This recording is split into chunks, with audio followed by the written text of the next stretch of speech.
আসসালামু আলাইকুম। স্বাগতম জানাচ্ছি ভালোবাসার কষ্ট হরর পডকাস্টের নতুন একটি পর্বে।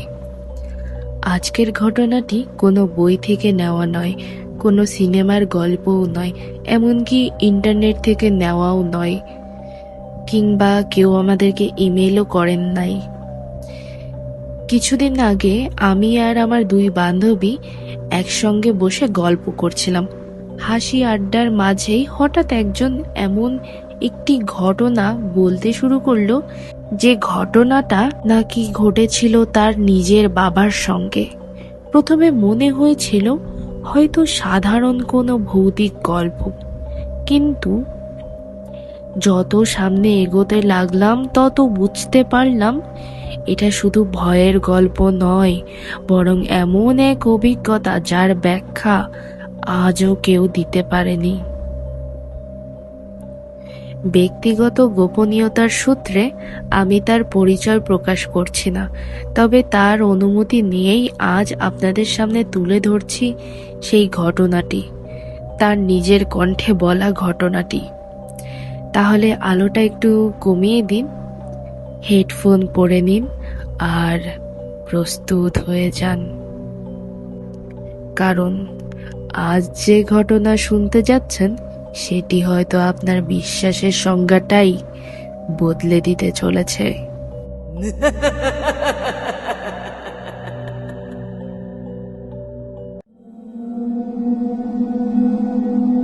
যে আহ, এটা সম্ভবত 1996 সালে আব্বু আম্মুর বিয়ের পরের ঘটনা। তখন আমি তো আব্বু আম্মুর বিয়ের 7 বছর পরে হই। তো তখন হচ্ছে আহ, আহ, আম্মু নানুর বাসাতে বেশি থাকতো। তো আব্বু ভেড়ামারাতে থাকতো। তো ভেড়ামারা থেকে মনে কর, আহ, যদি তখন আবার পায়ে হাঁটার রাস্তা, গাড়ি ঘোড়া তেমন পাওয়া যেত না। তো আব্বু হচ্ছে আহ, সম্ভবত বিকেলের দিকে বের হয় যাওয়ার জন্য। তো ভেড়ামারা থেকে তখন রাস্তাঘাট তেমন ছিল না, তো চারিদিকে জঙ্গল। তার মাঝ মাঝ দিয়ে যাচ্ছে, যেতে যেতে মিরপুরে যে ওখান থেকে বাসে উঠতে হয়। আমার নানুর বাড়ি হচ্ছে মেহেরপুর। মেহেরপুর না, ঠিক ওই তোর খলিশাকুন্ডি চিনিস তো? খলিশাকুন্ডি পার হয়ে ছাতিয়ান একটা বাস স্ট্যান্ড আছে, বাস স্টপের ওখানে নামতে হয়। নেমে ওখান থেকে একটা ভ্যান নিয়ে, এখন ভ্যান নিয়ে তারপরে যেতে হয়। গ্রামের নাম হচ্ছে কামারখালী। তো ওই গ্রামের মধ্যে যাইতে আবার অনেক বড় বড় মাঠ, এখনো সেই মাঠ আছে। আর এত ভয়ঙ্কর অন্ধকার।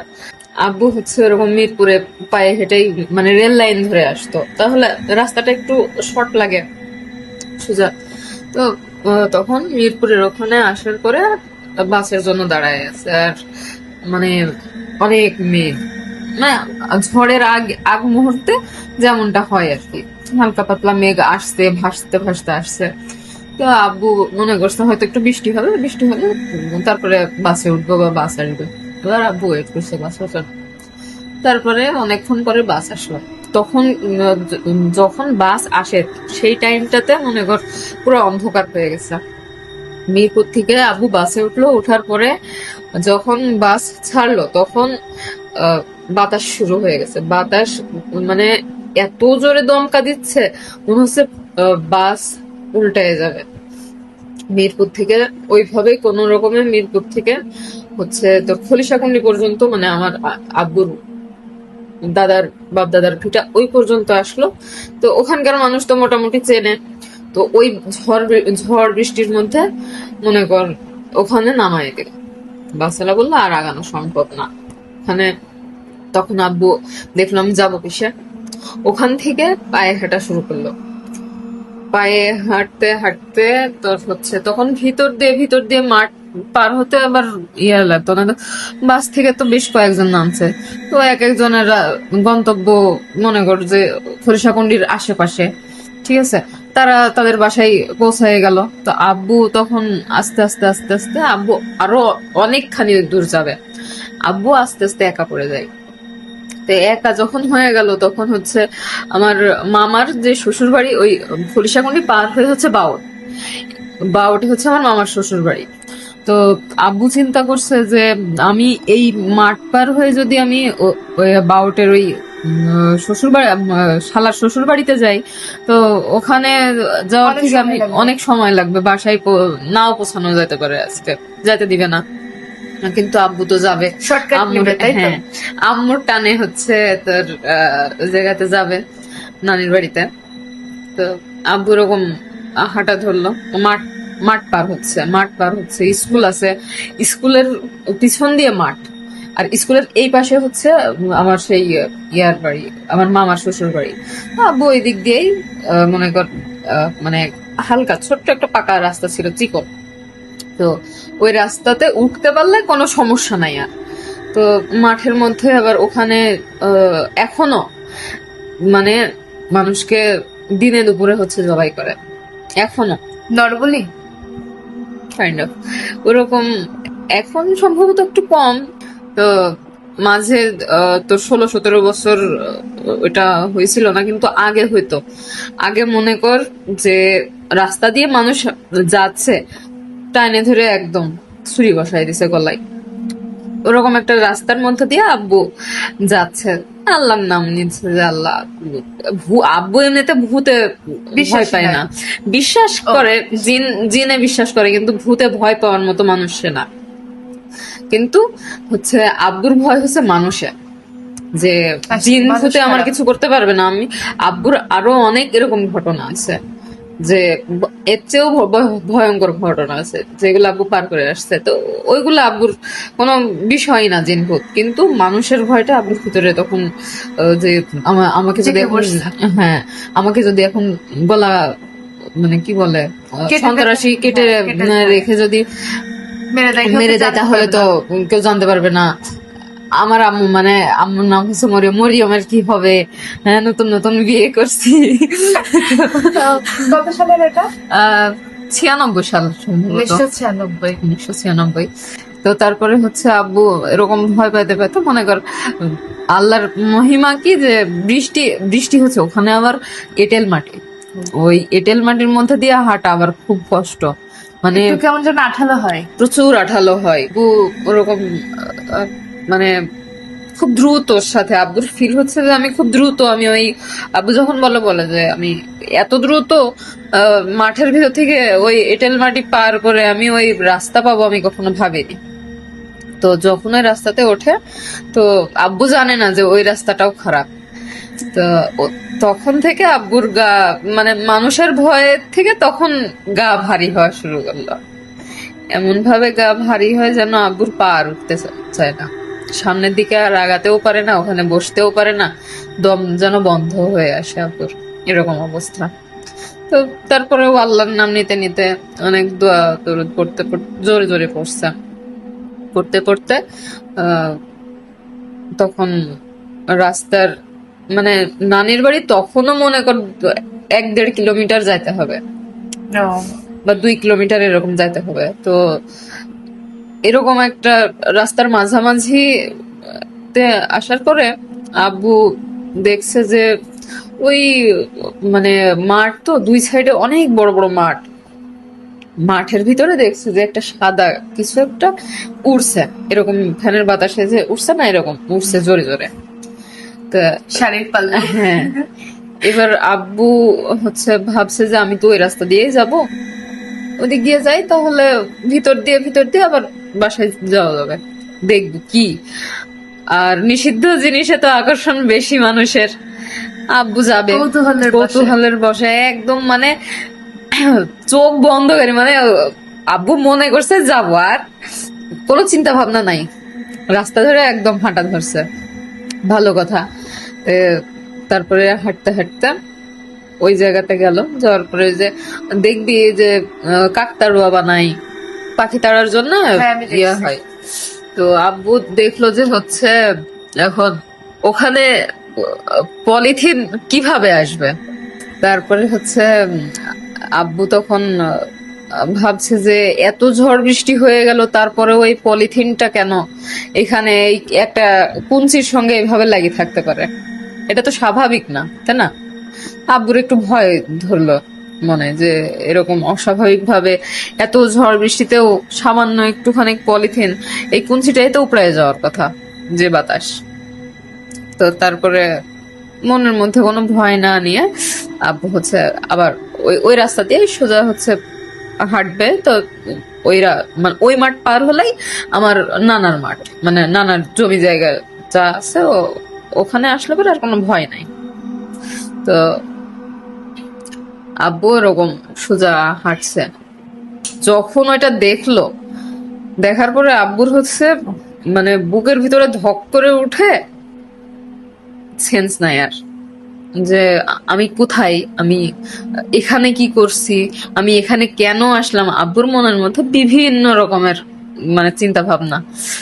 তখন আব্বুর বুক ভারী হওয়া শুরু করে, আস্তে আস্তে অসুস্থ হয়ে যায়, আর পা গাচ্ছে না, এরকম একটা অবস্থা। তারপরে আল্লাহ আল্লাহ করতে করতে আল্লাহ আসলে আব্বুকে বাসা পর্যন্ত সহি সালামতে পৌঁছাবে, এটা আল্লাহ হয়তো লিখে রাখছিল, আব্বুর নসিবে ছিল। তো ওই মাঠটা পার হয়ে নানার জমির আলে যখন আসে, তখন আব্বুর পিছনে একটা বিড়াল লাগে। এই বিড়ালটা কোত্থেকে আসলো, হ্যাঁ কোত্থেকে আসলো, কিভাবে আসলো, এখানে কি করছে, কিচ্ছু জানে না আব্বু। আব্বুর পায়ে পায়ে হাঁটছে, আব্বুর পায়ের সঙ্গে এমন ভাবে মিশে যাচ্ছে যে মনে হচ্ছে আব্বুকে কত বছর চেনে। তারপরে আব্বুকে পা ফেলতে দিচ্ছে না। বিড়াল দেখিস তো কি করে, যারা বিড়াল পোষে তারা জানবে যে বিড়ালটা হচ্ছে পায়ে পায়ে ঘুরে, হাঁটতে দেয় না। হম এরকম খুব আহ্লাদ করে, কিন্তু বিড়ালটা আসলে আহ্লাদ করছিল না। ও তো আসলে বিড়ালই ছিল না, জিন ছিল। আব্বু আসছেন, তো জিনটা আসলে ভালো না খারাপ আব্বু বুঝতে পারে না। তো যখন হচ্ছে একটা বট গাছ আছে না, মানে নানির বাড়িতে মানে একটু ঢালু মতো, ঢালুর উপরে একটা বট গাছ আছে।